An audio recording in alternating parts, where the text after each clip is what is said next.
nous sommes à Mabasele, c'est dans la concession de la paroisse Saint-Damien de Mabasele. Ce que vous voyez ici, c'est notre parc à bois. Notre parc à bois.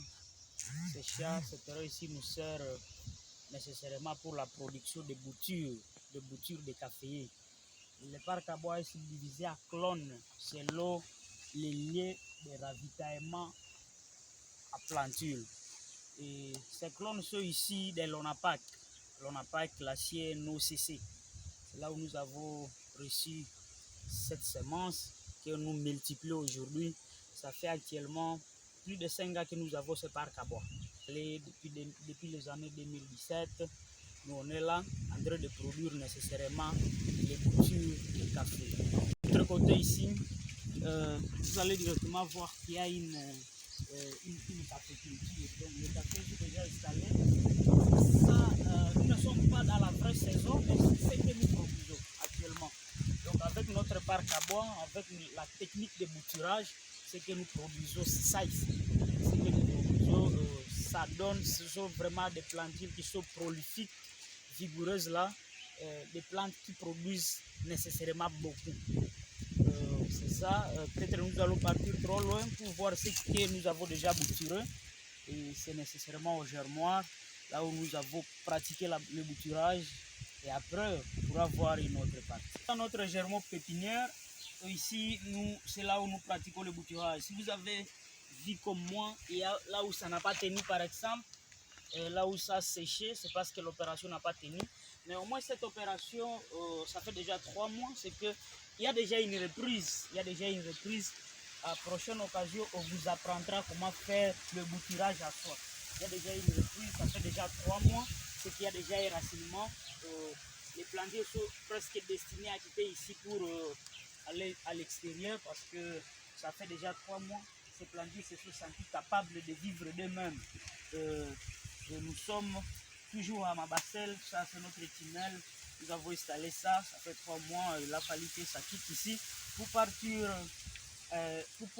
s'adapter à un autre climat afin de partir alors au champ.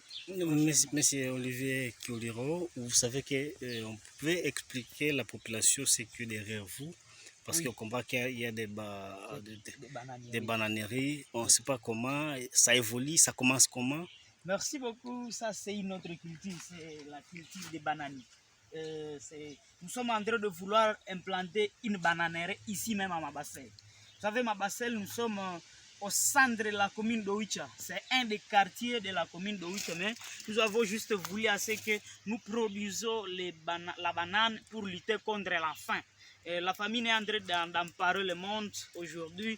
On comprend que Oicha est devenu un milieu qui a beaucoup de famine. C'est parce que les gens ne cultivent plus. C'est pourquoi nous sommes en train de produire de nous-mêmes ces bananiers ici. Monsieur le journaliste, c'est mieux qu'on commence par ici et vous expliquer à nos auditeurs comment on est parvenu à produire plus de 150, c'est près de 200 plantules, près de 200 rejetons que nous allons d'ici là expédier et mettre à la portée de tout le monde. Commencer par l'installation de ces bâtis ici. C'est un macro-propagateur qui nous sert à produire rapidement des rejetons. Si vous voyez à l'intérieur, nous voyons des rejetons qui sont presque prêts à être sévrés. C'est une technique purement agricole qui nous facilite à obtenir des rejetons qui seront ensuite transplantés dans les champs. Nous sommes tout d'abord techniciens agronomes. C'est que si vous voyez très bien, ici on a juste une battue, donc un macro-propagateur de seulement 8 mètres. Mais à l'intérieur, nous avons inséré 80 régins, donc 80 cormus que nous avons pelés, on a stérilisé pour qu'on puisse avoir alors ces rejetons qui sont déjà là, que nous avons vu précédemment ici. Donc si vous voyez, toute cette partie-là, c'est près de 200 rejetons que nous avons sévrés à partir d'ici. C'est que nous produisons les bananiers, les rejetons ici, dans ces macro-propagateurs. On les place là pour que ça commence à s'adapter à un autre climat. Parce qu'ici, il y a un microclimat ici. Il y a un climat qui n'est pas habituel pour qu'on arrive à produire des rejetons. Et de ces rejetons que nous avons produits ici, on les étale directement là. Et puis après, les clients, et même nous, parce que nous aimerions installer une bananerie, donc notre vision est qu'en 2026-25, qu'on soit en mesure de produire tout un ficeau rempli de bananiers. Donc, on peut comprendre que même si la situation est dégradante dans la région de Beni, la vie peut continuer simplement. Il y a une possibilité. Donc, ce que nous manquons seulement dans la région de Beni, c'est la paix. Ce que nous manquons seulement, c'est la paix. C'est pourquoi moi-même, je suis en train de revenir encore solliciter ceux qui sont censés nous protéger, que nous ne voulons que la paix, nous. On peut même tout faire, on peut tout payer, on peut payer même les frais scolaires de nos enfants, même à l'école primaire, bien que c'est un droit, mais nous on peut payer ça si on nous donnait seulement la paix. On peut même se construire des routes moyennant ça, parce que je sais qu'en 2028, avec mon projet ici, toute la République démocratique du Congo pourra venir se ravitailler à Mabassel. Comment financer ces projets? C'est l'autofinancement. C'est l'autofinancement. Nous sommes une équipe d'agronomes. Nous sommes une équipe d'agronomes. Tout a commencé par un grand club. C'est le club des révolutionnaires agronomes et vétérinaires pour la révolution de l'agriculture et de l'élevage au Congo. Ça s'appelle CRAF Congo.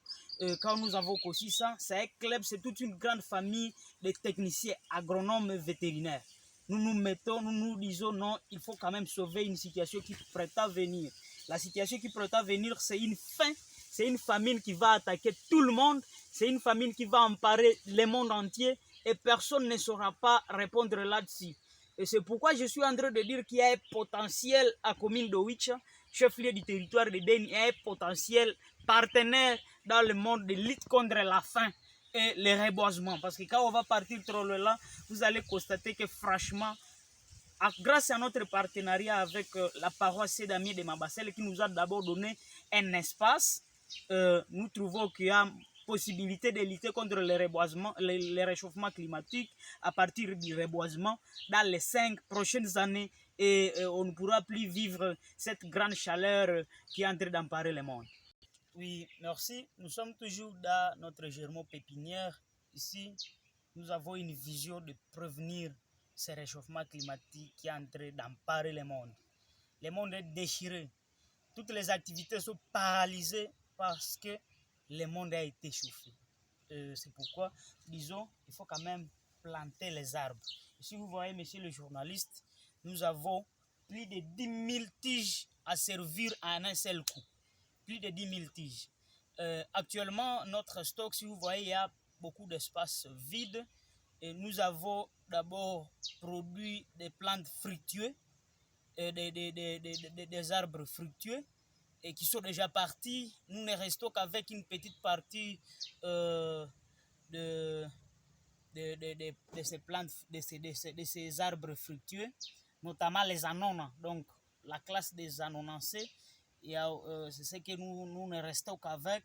Mais ici, toute cette partie ici sont les eucalyptus. Les gens sont en train de se ravitailler trop loin pour avoir les bois. Les gens sont en train de se ravitailler trop loin pour avoir des plages. Les gens sont en train de partir trop loin pour avoir ne fût-ce que des choses, donc des petites choses là, quant à ce qui concerne les bois. Les gens sont en train de défricher les terrains parce que les ADF nous ont chassés de nos champs. Nous sommes tous concentrés ici. Nous devons alors lutter contre ce réchauffement climatique qui est en train d'être constaté, qui est en train d'être vécu partout dans le monde. C'est pourquoi nous avons voulu juste produire, donc CRAF Congo a voulu produire plus de 50 000 tiges cette année. Et dans les premiers trimestres, ceux qui sont encore ici, c'est 10 000. Nous avons déjà écoulé 5 000. Nous avons écoulé 5 000. Nous restons avec 10 000 qui seront aussi écoulés. Je sais, c'est moi ici. Et si vous voyez ces plates-bandes, comme derrière vous là-bas, il y a encore des plantiles que nous sommes en train de produire. Je sais que ça atteindra ne fût-ce que 10 000. Pour ajouter en ces comptes-là. Donc, dans le deuxième trimestre de l'année, de cette année ici, dans le deuxième trimestre de l'année 2024, nous serons déjà dans les 30 000 arbres servis à la population. Donc, nous sommes là vraiment. Crave Congo, c'est une solution sur le réchauffement climatique qui est en train d'être vécu dans la zone. Si nous partons de ce côté ici, nous allons voir qu'il y a des légumes. Il y a des légumes, notamment ici, il y a les choux. Ce sont les plantules de choux. De ce côté ici, il y a les plantules de choux que nous avons. Et ici, c'est les poireaux. Ça, c'est les poireaux. Ça, c'est les choux. Là, trop loin, c'est la tomate. C'est parce qu'on ne peut pas arriver à lutter contre la famine sans prévenir les maladies qui peuvent subvenir par rapport à la carence des légumes. C'est pourquoi, si vous partez d'abord trop loin là-bas dans les champs, vous allez constater qu'il y a des légumes que nous sommes en train de planter là-bas pour prévenir contre la malnutrition protéino-énergétique que guette la population de la zone de santé de Oicha tout entière. Selon les besoins ressentis, les poireaux d'habitude, les poireaux ne s'adaptent pas ici chez nous parce que nous sommes dans une basse altitude. Mais au moins nous, tel que nous sommes une famille de techniciens agricoles, nous adaptons ça malgré tout, nous nous efforçons à l'adapter au climat que nous sommes ici, que nous vivons ici à Oicha. Ce que nous faisons, et si on partait trop loin, là nous sommes en train de produire la semence d'amarante. Vous savez, l'amarante, avec seulement 3 semaines, on peut produire l'amarante et consommer des légumes. Ce sont des légumes fraîches là qu'on consomme d'habitude. Et de l'autre côté, trop loin là, vous allez constater qu'il y a le maïs. Peut-être on pourra y partir. C'est aussi